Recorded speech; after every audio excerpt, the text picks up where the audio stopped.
Warning: based on a true story. Parental advisory. Not suitable for children. This video is a dramatized retelling of a real-life incident. It contains graphic and intense content, including mature themes and language, violent acts and imagery, shocking and disturbing events. Parents, please note, this content is not suitable for children. We strongly advise against allowing minors to watch this video, as it may cause emotional distress or trauma. Viewer discretion is advised. This content is intended for adult audiences only. If you are easily disturbed or triggered by graphic content, please exercise caution before watching. Before we dive into this mysterious tale, let's pause for a moment. Imagine carrying this story with you through the stillness of the night, as you drift to sleep or during a morning walk, the crisp air around you tingling with the suspense of what's to come. Our YouTube podcast brings this very story to life wherever you are. Whether you're traveling on a train, waiting in a quiet room, or going about your daily exercise, it's storytelling tailored for your journey, ready to turn even the most ordinary moments into extraordinary adventures. For those cooking at home, unwinding after a long day, or looking for a companion during life's quieter hours, our podcast is here to transform boredom into wonder. And for our elderly listeners, it's a bridge to a world of imagination, making every moment as captivating as the next. The Crying Boy. Mystery, tragedy, and the supernatural. In the delicate balance between beauty and despair, there exists a creation that defies understanding. A painting, unassuming at first glance, but within its strokes lies a sinister truth. A truth drenched in sorrow, fire, and inexplicable loss. It began in post-war Europe, a time when hope and despair danced in fragile harmony. An artist sought to immortalize the sorrow of a child, a boy, abandoned, broken, and shedding a single tear. The result was hauntingly beautiful, but no one knew that this image, once placed upon a wall, would bring with it a trail of unimaginable tragedy. Flames so sudden and fierce claimed the lives of many. Entire homes turned to ash, their owners left with nothing but the twisted remnants of their belongings. Yet, amid the destruction, one thing remained untouched. The painting of the crying boy. Untarnished, unscathed, a lone witness to the inferno it supposedly called forth.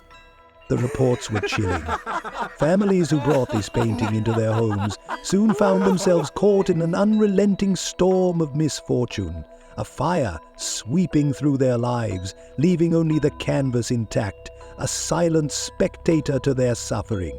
Some say the boy's tears carried the weight of a terrible curse, that the artist, perhaps unknowingly, infused his own sorrow into the painting. Others whisper of darker forces, a pact made, a restless soul seeking vengeance. Each tale is more harrowing than the last, with one chilling constant: the painting never burns. Survivors spoke of strange phenomena, whispers in the dead of night, shadows that moved on their own, the eerie sensation of being watched. Many tried to destroy the painting, but it always survived, defying fire, water, and even time itself. Its existence became a specter, haunting not just homes, but the very fabric of their lives. But the most terrifying question remains: is the crying boy merely a painting, or is it a portal to something far darker? What is the source of its unrelenting curse, and why does it leave only sorrow in its wake? As you listen to this tale, ask yourself, Will you dare to hang such a creation in your home? Stay with us as we unravel the cursed history of the Crying Boy painting. But tread carefully, for some stories have a way of finding their way into the lives of those who hear them. The origin of the Crying Boy. It began in post-war Italy, a time when the world was trying to rebuild itself from ashes. Amid the ruins, there was an artist, a man of little renown named Giovanni Bragolin. His works were simple, sentimental portraits of children that captured the innocence and sorrow of a generation that had seen too much too soon. Yet, among his creations, one painting stood apart. One painting held a shadow that even the artist himself could never escape. It was a portrait of a boy, no older than 10. His eyes wide and sorrowful, glistening with unshed tears. His cheeks shimmered as though the tears were frozen in time, marking him as a child who had seen too much grief to be forgotten. To the casual observer, it was melancholic, even beautiful. But to those who dared to bring it into their homes, it became something far more sinister. The story of the boy and the painting is shrouded in mystery, but one legend has persisted through the years. The boy, they say, was no ordinary child. His name was Don Bonillo, an orphan left alone in the aftermath of the Second World War. Wherever the boy went, tragedy followed. Fires erupted in homes where he sought refuge, consuming everything in their path, but sparing him, always leaving him unscathed. The locals, gripped by fear, began to call him Diablo's boy, claiming he was cursed, a child touched by the devil himself. It was said that Don Bonillo carried with him a sorrow so profound, so raw, that it lingered in the air around him. His silent tears seemed to beg for release from a burden no child should bear. And then, one day, he vanished without a trace. Some say he fled. Others say he was consumed by the very fires he could not escape. But his story, or perhaps his spirit, was far from over.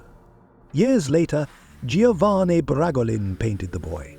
Legend tells us that the artist had met the child, or perhaps his memory, on the desolate streets of post-war Italy. Compelled by something he could not explain, Bragolin captured the boy's essence on canvas. The sorrow, the tears, the unrelenting grief. But what he didn't realize, what no one could have foreseen, was that he had done more than just paint a portrait. He had trapped something within the canvas, something that was never meant to be contained. They say the painting carried the boy's curse, transferring it to every home it entered. Fires would break out without warning, reducing everything to ash. Everything except the painting. In the charred remains, the crying boy would stare back, unscathed, his eyes as haunting and sorrowful as ever. Families who once admired its beauty were left to ask whether all an accident, or was it a painting? Was the boy's grief too great to be contained, spilling into their lives with destructive force? The stories multiplied. A woman in Yorkshire claimed her home burned to the ground mere weeks after acquiring the painting. Firefighters whispered tales of pulling the artwork from countless homes, always untouched by flames. It seemed that the crying boy carried with it an unrelenting shadow, one that no one could escape. Giovanni Bragolin himself reportedly regretted ever creating the painting. Some say he tried to destroy it, but like its victims, he could not escape its curse. The boy's tears remained eternal, his sorrow immortalized in a masterpiece no one dared to hang. And yet, despite the warnings, the painting spread. It was reproduced, sold, and cherished by those who saw only its beauty, unaware of the tragedy it carried within its brushstrokes. Was the boy truly cursed? Was his spirit trapped within the canvas, seeking release through the destruction of those who dared to possess him? Or was it something darker, an imprint of pain and suffering so profound that it transcended the bounds of art and reality? Whatever the truth, one thing is certain: the Crying Boy painting is no ordinary work of art. It is a story of sorrow, fire, and the unexplainable. A tale that refuses to be forgotten, much like the boy himself. The curse unfolds. The Crying Boy painting gained popularity quickly. It was more than just art. It was a symbol of melancholy, a piece of beauty laced with sorrow that adorned the walls of thousands of homes across Europe. But with its fame came whispers that soon turned into chilling reports. Fires, sudden, unexplainable blazes that consumed entire homes, leaving destruction in their wake. Yet amidst the charred ruins, one thing remained untouched. One firefighter, stunned by what he saw, called out to his chief with amazement. "Chief, you're not going to believe this. Another crying boy, same as before, house gutted, but the painting's still here. Not even a singe." His words carried disbelief, but they were soon met with a reply that made the unease in the air even heavier. "That makes 3 this month," another firefighter said, his tone laced with growing fear. "What the hell is going on? You think it's cursed, or what?" The stories began to pile up. Families who owned the painting found their homes engulfed in flames, their belongings reduced to ash. But no matter how intense the fire, the Crying Boy remained. One firefighter remarked, "It's like it doesn't burn. Everything else is gone. Walls, furniture, family photos, but not the Crying Boy." Fire after fire, blaze after blaze, yet the painting survived them all, a defiant relic in the midst of destruction. Superstition began to seep into even the most skeptical minds. "You ever notice the eyes? One firefighter whispered to his colleague. They follow you. No matter where you stand, it's like he's looking right at you." "Chief," he said, his voice trembling. "let's just leave it here. I don't want to take it back to the station. Something about this one feels wrong." The chief, trying to suppress his own discomfort, snapped back. "We don't leave evidence behind, but God help me, I don't want this thing near me either." With every untouched painting, the rumors of a curse grew louder. People who once dismissed the idea of a supernatural force began to question everything. Was it a coincidence that the painting survived every blaze, or was something far darker at play? Some began to believe the painting was no ordinary work of art, that it was alive, a vessel for the boy's sorrow, or perhaps something far worse, a doorway to a force that thrived on chaos and destruction. To this day, the Crying Boy painting remains a mystery. Was it simply a tragic coincidence, or did its brushstrokes carry something sinister? For those who owned it, the answer was clear, but for the rest of us, it remains an enigma. One question lingers. Would you dare to hang the Crying Boy on your wall, knowing what might follow? Theories and explanations. As stories of the Crying Boy's curse spread, the world was split in two: skeptics who sought to dismiss the tale as mere coincidence, and believers who saw it as undeniable proof of the supernatural. For every skeptic who scoffed at the idea of a cursed painting, there was a family who had witnessed its devastation firsthand. A skeptic might argue it solves science, The painting is probably coated with some kind of fire-retardant varnish, protecting it from the flames. Nothing mystical about that. But a believer would counter, their voice tinged with fear. Then why only this painting? Why does it survive while everything else burns to the ground? Why do the fires happen at all? Even scientists weighed in, theorizing that the materials used in the painting's frame or canvas might have been less flammable, but this failed to explain the eerie consistency of its survival across dozens of fires. And then there were the unexplained phenomena, the whispers, the shifting shadows, the feeling of eyes following you wherever you stood. These details could not be brushed away with logic and permission. And then came the strangest theory of all.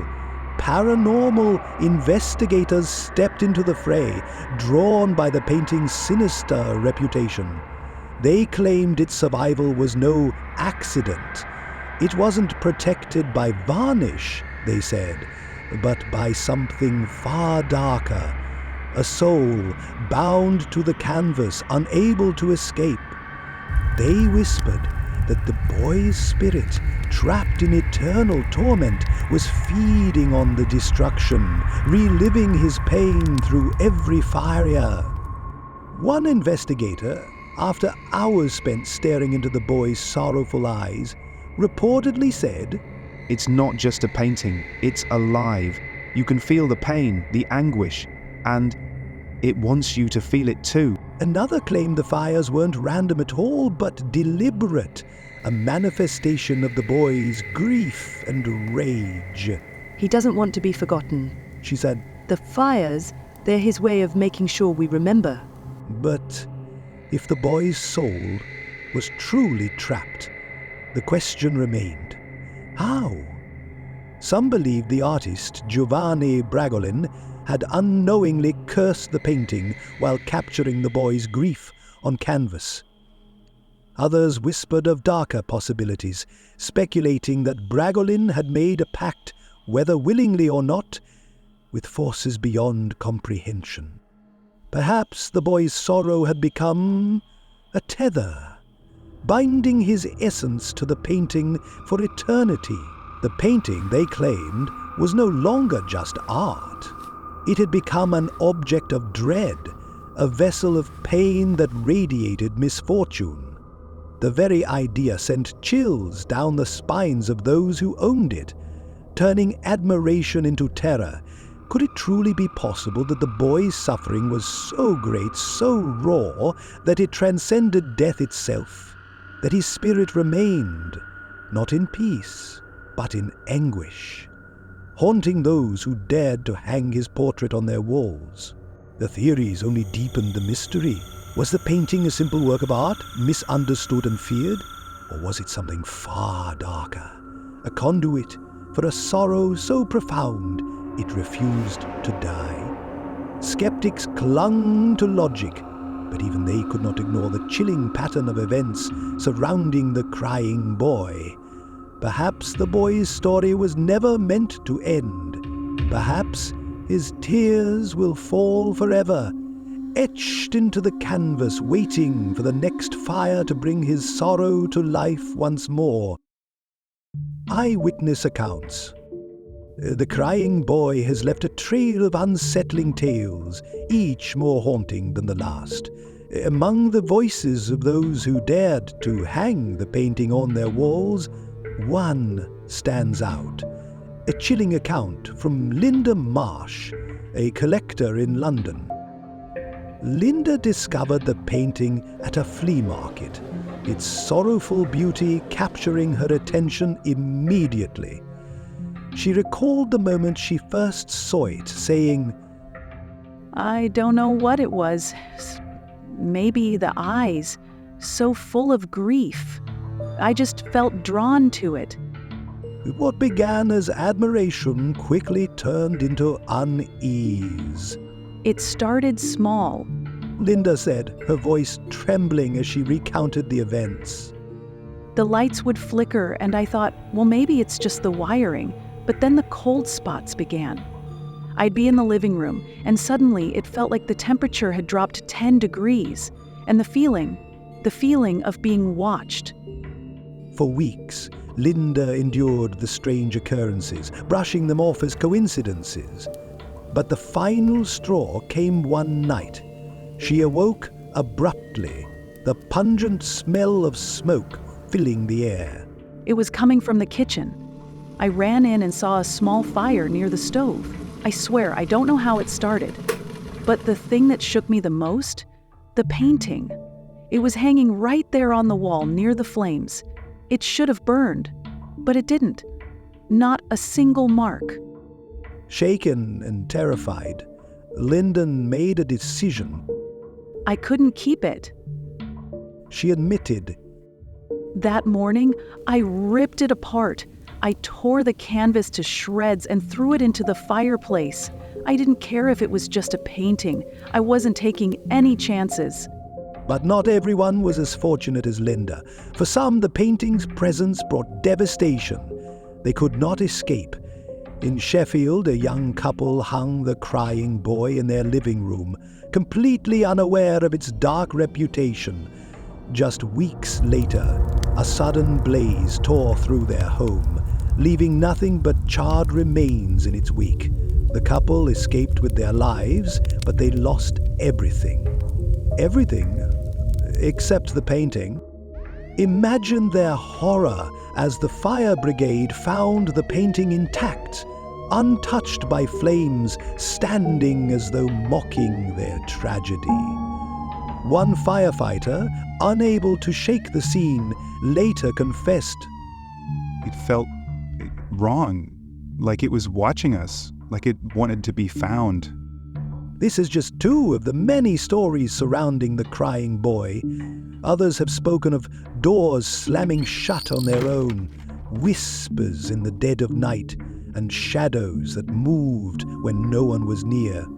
Each account adds another layer to the growing legend, a tale of misfortune that defies reason. Could it all be coincidence? A series of unrelated tragedies linked only by imagination? Or is there something truly cursed about the painting? Something tied to the sorrow of the boy, immortalized in its brushstrokes? For those who've experienced its presence, the answer seems clear. And for the rest of us, perhaps it's a question better left unanswered. One thing is certain, the crying boy is no ordinary painting. It carries with it a weight, a shadow, that lingers long after the flames are extinguished. And the question remains, would you dare to hang it in your home? Attempts to break the curse. As the stories of devastation mounted, desperation began to take hold. Families who had once admired the beauty of the crying boy now feared its presence, seeing it as a harbinger of destruction. By 1985, the fear had reached a fever pitch, and something had to be done. A British tabloid, The Sun, ignited a campaign to rid the nation of the so-called curse. The headlines screamed of danger. Cursed crying boy painting blamed for fires. The article urged readers to act, to send their paintings to the tabloid for a public ritual of destruction. Hundreds responded, terrified of the stories they had heard. And so, one fateful day, the campaign culminated in a dramatic event that captured the nation's attention. As the bonfire blazed, an announcer declared, "We will destroy this curse once and for all." A pile of crying boy paintings stacked high was fed to the flames. One by one, the paintings were consumed, their vivid colors reduced to ash. But the spectacle wasn't without its own air of unease. Onlookers swore they heard whispers in the flames, as though the boy's sorrow had found a voice. Did you hear that? One attendee reportedly said, their voice trembling. It sounded like crying. Another swore they saw a shadowy figure in the smoke, fleeting but unmistakable, a child's silhouette watching the flames. Despite the public display, whispers soon began to circulate. Some claimed the fire hadn't destroyed all the paintings. Not every copy was accounted for, one observer said.